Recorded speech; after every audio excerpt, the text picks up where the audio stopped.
Hello guys, kumusta kayo dyan? So, may oras tayo ngayon, kaya sagutin natin paunti-unti yung mga nagtanong o nagme-message sa akin dito sa TikTok.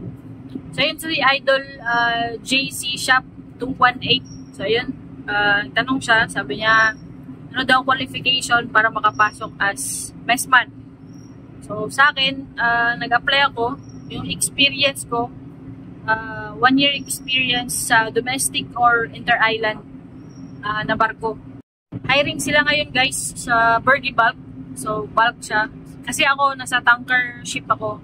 So meron kaming gas. Meron kami. Hindi kami. Yung company kung saan ako ngayon. So hiring sila.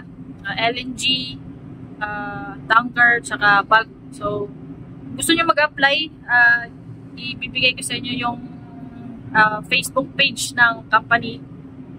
Tsaka kikita nyo din dito sa yun.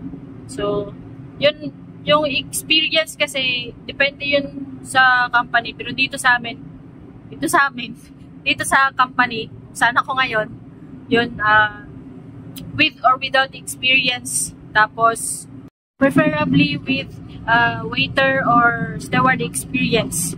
So, yun, makikita nyo dito guys. So, yun yan. Makikita nyo dyan yung, ano tawag doon? Criteria, qualification, parang gano'n. Yun, so good luck sa mga mag-a-apply. Sana pala rin kayo. Tulad ko, kasi wala din akong backer nung nag-apply ako. Kaya, yun, samahan nyo na ang dasal.